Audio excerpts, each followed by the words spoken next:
Olá, estudante, seja bem-vindo, bem-vinda à nossa web aula.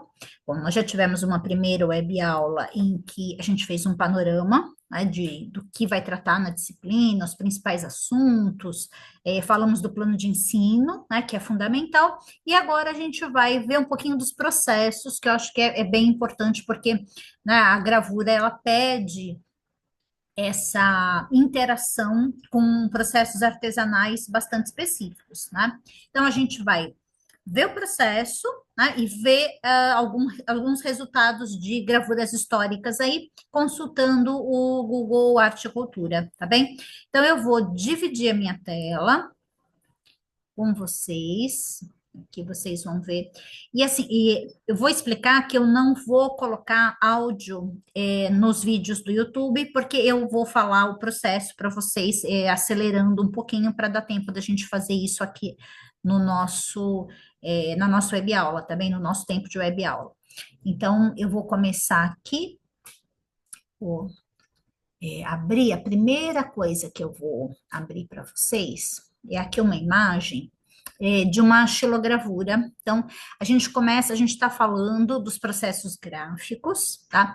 Historicamente, a xilogravura é o primeiro processo gráfico que se desenvolve e que ganha o mundo por conta da produção, né, dessa possibilidade de uma produção de estampas, que não é infinita, mas é muito grande, dependendo da dureza da madeira, do tipo de gravação que se faz nela, a gente consegue ter 200 cópias, né, 300 cópias, até mais.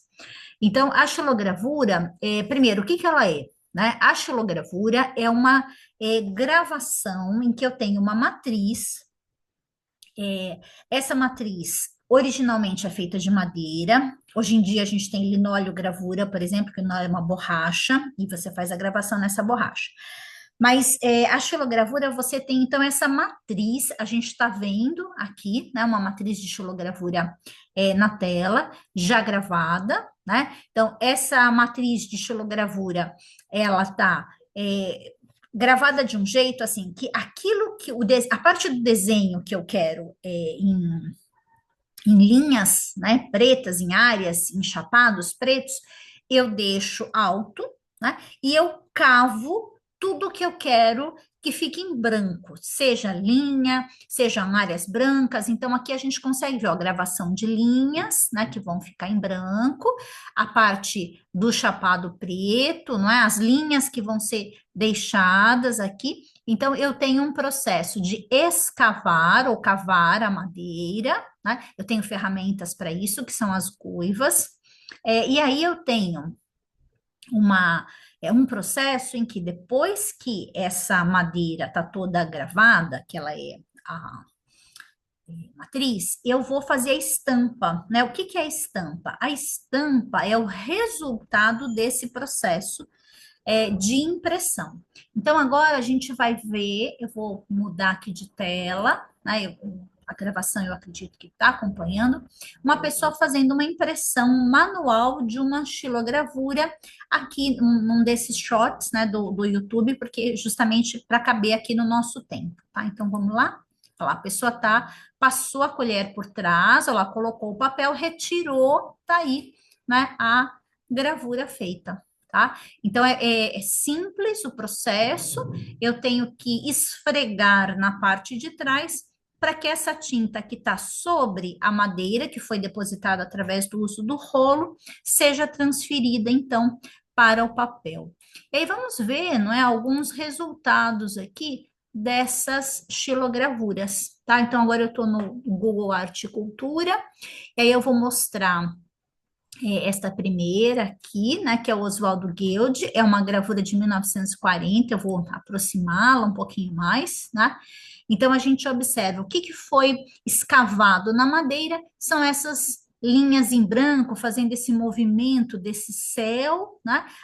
Em torno das figuras para criar essa silhueta, essa linha linda aqui, né, que define essa paisagem no fundo, né? Então, Oswaldo Guild é um dos pioneiros no Brasil da xilogravura. Eu vou retornar aqui e vou abrir também o Gilvan Samico, né, que tem aqui uma gravação dele, chama-se A Queda do Anjo, né?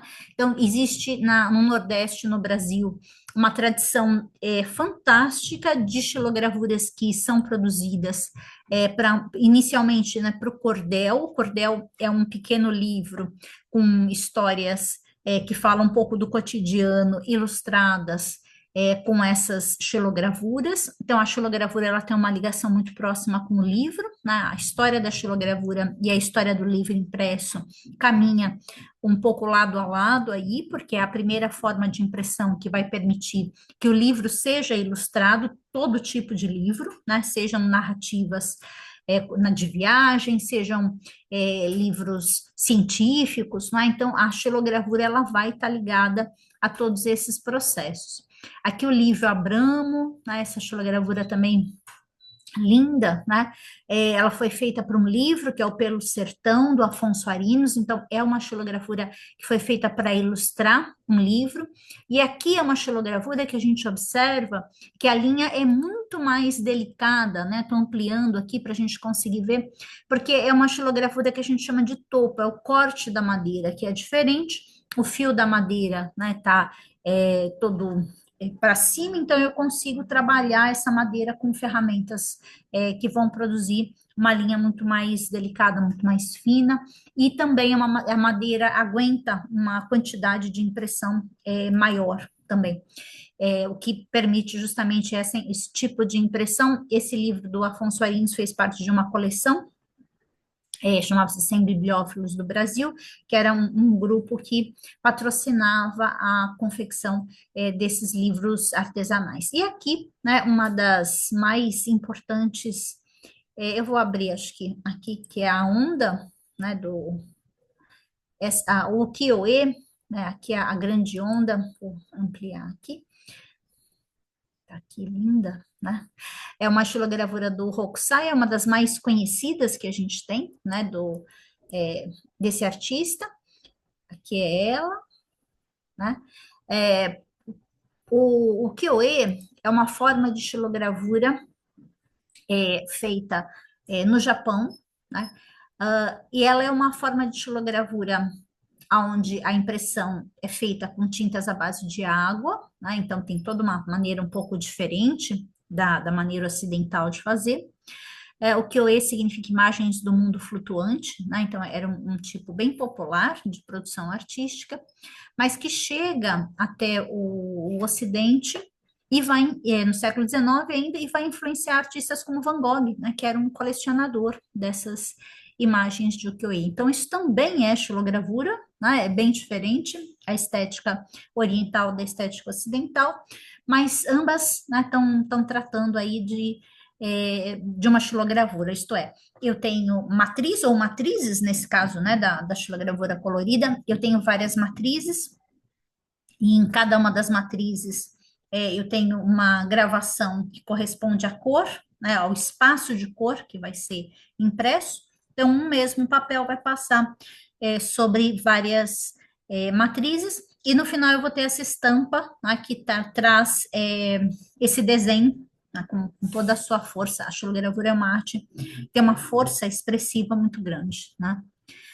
Bom, então agora a gente vai ver um pouquinho da gravura em metal, tá? Então eu vou mostrar também, vou mudar aqui de tela e vou mostrar a impressão de uma gravura em metal. Mas antes, só para a gente relembrar, vou passar aqui na tela, mas só para a gente relembrar o que é a gravura em metal, né? A gravura em metal, olha, eu tenho uma matriz que é uma placa de metal, né?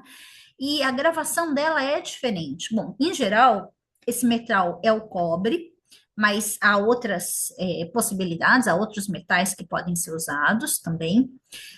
Essa placa de cobre, para que ela se transforme numa matriz, o desenho tem que ser gravado. E ele vai ser gravado com o uso de ácidos ou com o uso mecânico, né, de uma ponta seca, né, entre outros processos, mas esses são os mais famosos. Água forte, aquele que grava através do ácido, e a ponta seca, aquele que grava de forma mecânica. Então, primeiro a gente vai ver aqui placa, né? Ela já está gravada, está na hora do processo da impressão. A gente vai assistir aqui, ó, a tinta já foi passada, né? Ó, agora ela está reforçando e tá. Agora começa o processo, né, de retirada, ó, com um papel, né? Então, primeiro com um tecido macio, tira o excesso, e depois com um papel muito fino, tipo um papel de seda, vai retirando todo o excesso, e aquilo que está gravado, né, é o que vai aparecer na cena, né? Depois que ela retira, ela levanta o papel, então é importante a gente ver que tem uma prensa. Olha, aqui a gente está vendo um outro processo, deixa eu voltar aqui, ó. Então, essa é a matriz de metal gravada, né? Então, a gente vê que, olha lá, o ácido corroeu essas áreas, né? Então, é uma placa de cobre, olha lá. O ácido corroeu e ela está pronta, então, para ir para a impressão. Eu sempre mostro para vocês, porque depois de um tempo que eu tô aqui dando aula, ó, meu cachorro vem chorar aqui atrás de mim, e aí eu tenho que colocar ele aqui junto, então ele participa um pouco da nossa aula, tá? Você já viu uma gravura em metal sobre papel de algodão? Essa é a obra da série Jardim Então, do aqui a Éden, gente está vendo pelo artista visual Hugo Pucci. A obra ó, a representa o gravura Jardim do Éden, e inspirada na a criação da impressão, tá? Aqui, a matriz. humanidade. Não se sabe até hoje a localização exata do Jardim do Éden, ou se ele E a realmente impressão, tá? E aqui, olha, aqui a gente vai assistir ela, né, passando, olha lá, aqui é uma linoleogravura, tá? Então é legal porque a gente está vendo passar das cores, né? Então, ó, já tinha feito a primeira cor e agora fez a segunda cor, tá? A gente já aproveitou aqui para ver. E aqui, enquanto a gente está vendo aqui a impressão, eu vou só mudar aqui, ó.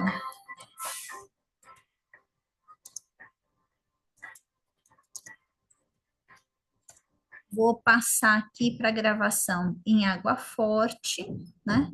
Só para a gente ver rapidinho aqui nos shorts, ó. A gente vai ver como é que funciona esse processo, né?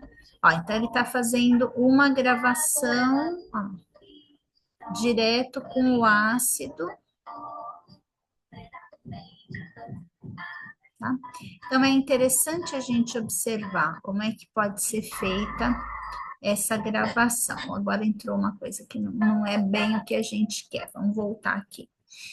Ó, aqui, essa daqui a gente vai conseguir, entre umas propagandas aqui, né? A gente tem que ter um pouquinho de paciência só com o YouTube, mas olha, ele é bem interessante justamente, olha o ácido funcionando, tá? Então a placa tá dentro da bacia, foi desenhada, né? Agora tá retirando, ó lá, o verniz, e aí a área que foi corroída, né, lá, retirando o verniz, a área que foi corroída guarda esse desenho, tá? Que é bem interessante. Agora ele vai fazer um outro processo para água tinta, em que o breu foi colocado, aquele branquinho é breu, né? E agora, ó, ele esquentou, o breu aderiu, tá? Aí ele tá vedando as áreas que ele não quer que sejam gravadas, tá? E agora ele vai para a impressão. Ele já colocou no ácido, já tirou no ácido, já limpou e está imprimindo. Olha lá. Então, olha a impressão do metal, né? Está gravando em metal. Está secando um pouco, aí ó, imprimiu. Tá bem legal da gente ver o resultado. E agora a gente vai voltar para o Google Arte e Cultura aqui para a gente ver gravura em metal, tá? Então, deixa eu só parar aqui, que ele voltou. Aqui está mostrando um pouco do processo de trabalho com a chapa, mas eu agora quero mostrar para vocês um pouco da gravura. Aqui é o Albert Dürer, né, que é um artista alemão, do Renascimento Alemão, século XVI, essa produção. E aí, né, chama-se Melancolia, essa imagem. Então, isso é uma gravura em metal, né? Então, o que a gente inicialmente consegue observar de diferença entre a xilogravura e a gravura em metal, né? É que a gravura em metal, apesar do processo ser mais complexo, envolver, né, essa necessidade de você vedar, desenhar, colocar no ácido, retirar, mas o tipo de linha, o tipo de desenho que você consegue obter na gravura em metal é diferente, né, bem diferente do tipo de desenho da xilogravura, ainda que seja a xilogravura ukiyo-e, que é bastante delicada, né? Mas quando a gente olha a tradição da xilogravura, eu vou voltar aqui um pouquinho, né, para mostrar umas outras coisas de xilogravura. Tem mais coisa aqui do Guild. Aqui, ó. Vou pegar essa aqui do Guild também. Aí, quando a gente olha a xilogravura, a gente percebe que a xilogravura trabalha muito com as massas, né? Com as massas de preto e com as massas de branco que você produz, ainda que sejam grandes linhas, né? Mas são linhas que têm uma estrutura, que têm uma espessura. E aqui, quando a gente vê a gravura em metal, o que que ela proporcionou, né? Por que que ela ganhou também muito fôlego? Porque ela correspondia muito mais ao que se esperava do desenho nesse momento, que era um desenho muito linear, muito delicado. Então, eu vou voltar aqui. Esse, então, é o Albert Dürer. E aqui a gente vai ter também aqui o Rembrandt, que é um artista do barroco holandês, né? Então, é um autorretrato dele com a Sacha, com a esposa, né? Então, olha a delicadeza dessas linhas, né? Quando a gente vê essas linhas, é uma obra do século XVII, então, ainda que não seja aquela preocupação de uma linha tão, né, é, tão entrecruzada, não é tão delicada, mas ainda assim eu consigo massas de sombra, de luz. É lindo da gente ver, por exemplo, esses olhos, né, através da sombra que ele provoca, né, o chapéu está provocando uma sombra sobre o rosto, mas ainda assim os olhos, né, se destacam dentro dessa sombra. Então, esse tipo de efeito que nasce, né, de uma linha, de um controle muito grande dessa linha, de uma linha que passeia de uma maneira, né, faz curvas, retas, é, isso a gente não consegue, né, na xilogravura da mesma. A xilogravura tem uma outra expressividade, então cada técnica vai ter a sua expressividade, e os artistas contemporâneos justamente vão escolher que tipo de gravura vão praticar em busca do efeito expressivo que cada uma delas pode proporcionar, né? Diferente, por exemplo, do que aconteceu historicamente, quando a xilogravura, na Minerva, que é a prensa tipográfica, uma das mais antigas que a gente tem, a xilogravura e o texto podiam entrar juntos. Já a gravura em metal não pode. A gravura em metal tem que ser impressa separado e depois ir para a prensa, né, para imprimir texto. Então, a xilogravura permaneceu ainda sendo utilizada para ilustração de livro, quando os artistas já preferiam uma expressão mais de uma trama, né, de uma linearidade, uma capilaridade, que corresponde a esse desenho, né, que a gente está vendo do Renascimento, do Barroco, né? Mas o livro continuava muitas vezes com a impressão xilográfica. Agora a gente vai voltar aqui para o YouTube. Antes eu vou voltar aqui, né? Então a gente viu aqui a xilogravura. Aqui é o linóleo, né? Então é bacana até porque a gente está vendo uma goiva, um rolinho de impressão, as tintas, né? E uma placa de linóleo, né? Gravada já aqui. Aqui não vou falar hoje de impressão serigráfica. Aqui uma placa de metal, esse claro que a gente está vendo é o que foi retirado de verniz e o escuro é a placa com verniz, tá? E, se não me engano, era aqui também que eu tinha. Aqui, ó. Isso que eu quero mostrar. Então, antes da gente ir para o linóleo, né? Então, veja, nós falamos da xilogravura, que é o primeiro processo mais antigo, da gravura em metal, né? E vimos a impressão histórica da gravura em metal, principalmente com água forte. Ai, gente, eu esqueci. Um minuto que eu deixei pronto aqui, acabei esquecendo aqui, ó. A gravura em metal, então a gente falou de dois processos. A gente falou do processo de corrosão por ácido, né, que é água forte, e de um processo mecânico que é direto com a força, né, da mão com uma ponta seca. E aí eu tenho aqui do Babinski para mostrar uma ponta seca, né, chama-se Anápolis, é uma gravura de 1965, né? E é interessante a gente observar como o efeito é outro, né? Por quê? Porque a ponta seca, ela é feita, né, com a força do braço, quer dizer, a gente tem uma limitação, inclusive, de movimentação do braço, que faz com que a linha ela tenha primeiro uma expressividade, porque a hora que eu imprimo essa linha fica meio aveludada, que é como a gente está vendo aqui. Deixa eu ver se eu tenho uma outra também aqui para mostrar que seja ponta seca. Aqui, ó. Essa é uma natureza morta do Iberê. Essa eu não tenho certeza, gente. Do Iberê Camargo. Então, eu não vou dizer, porque. Deixa eu ver aqui. Ponta seca, é sim, eu estava na dúvida, mas ó, é uma ponta seca do Iberê. Camargo, no momento que ele está passando, ainda aprendendo gravura, né? Então, imaginem que essas linhas, por que que elas têm esse efeito aveludado? Justamente porque é a força mecânica, né? De produzir essa linha. E é diferente, né? Quando a gente olha a linha da água forte, né? Que é uma linha precisa, tem uma precisão mesmo dessa linha.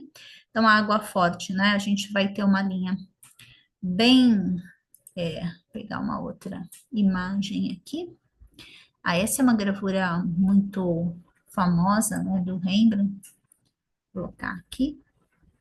Então, eu tenho uma precisão de linha, apesar de que aqui tem, ó, essa área aqui, né? Dessas linhas, essas tramas de linha, né? Então, essa precisão, enquanto que na ponta seca eu vou ter essa linha mais aveludada, né? Mas vamos voltar agora a falar, para a gente encerrar essa nossa conversa de hoje, a gente vai falar da litografia ou litogravura, né? Que agora a matriz é em pedra. Então, a gente está vendo aqui uma pedra litográfica, que é uma pedra calcária, que tem uma porosidade muito própria, tá? Não é qualquer pedra. Também é possível fazer no metal, o processo é semelhante, você trabalha com ácidos sobre a pedra ou sobre o metal.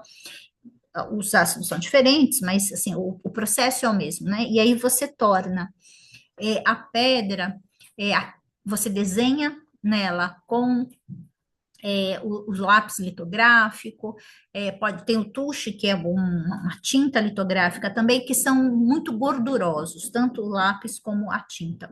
E apenas aonde você desenhou, a tinta litográfica vai ficar presa, vai aderir. Todo o resto da pedra, as áreas brancas, por conta do tratamento químico, elas vão repelir a tinta, repelir essa gordura. Então, permanece em branco, tá? E aí, então, eu queria justamente mostrar a pedra, porque é muito mais difícil da gente ver, por exemplo, uma matriz de madeira ou de linóleo, é possível que muitos já tenham visto. A litogravura realmente tem que ser um ateliê muito específico, muito equipado, com uma prensa específica, com uma área para limpeza dessa pedra, para desenho, para preparação da pedra e depois, né, para que essa pedra vá para a prensa litográfica. Então, eu deixei também pronto aqui para gente, né? Vou colocar aqui, que é o processo, olha, as pedras, aí ó, a pedra tá sendo preparada, aí vai limpar o desenho que tá embaixo, tá? Então, num primeiro momento é uma limpeza, quer dizer, a pedra para receber um desenho, ela tem que estar perfeitamente limpa. Agora a gente está vendo o momento do desenho, né? Então, esses são os materiais à base de gordura. Então, ó, a tinta.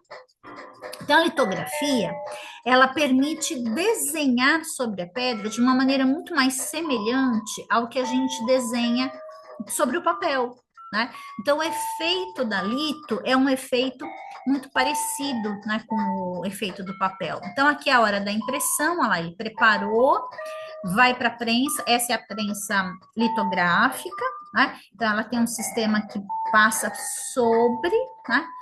E retirou o papel, né? Essa beleza, ela passando a tinta, olha lá, ele passou e fez aí uma impressão. Então, da mesma pedra, ele fez diferentes impressões, né? Vou parar aqui e vou mostrar algumas litografias.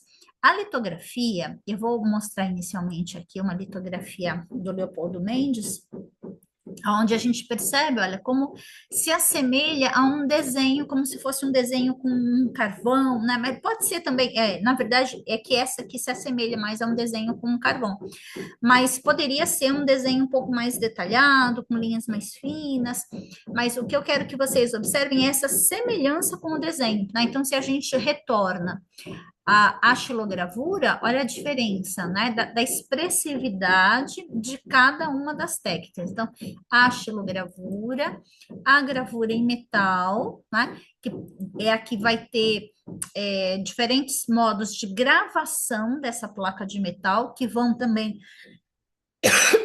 por sua vez, gerar, né, diferentes resultados expressivos.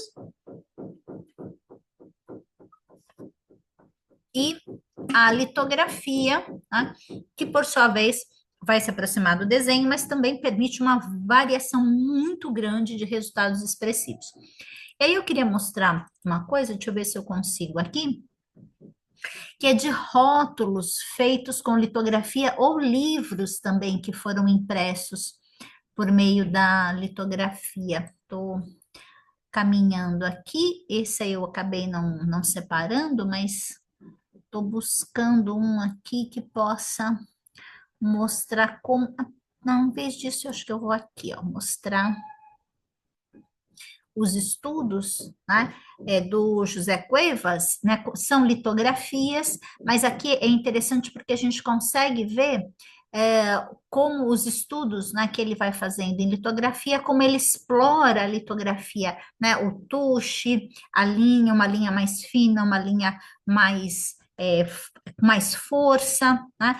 A mistura, o aguado, né? E a tinta mais densa. Essa é uma litografia que dá para a gente ver uma série de variações aqui da expressividade que a litografia permite, né?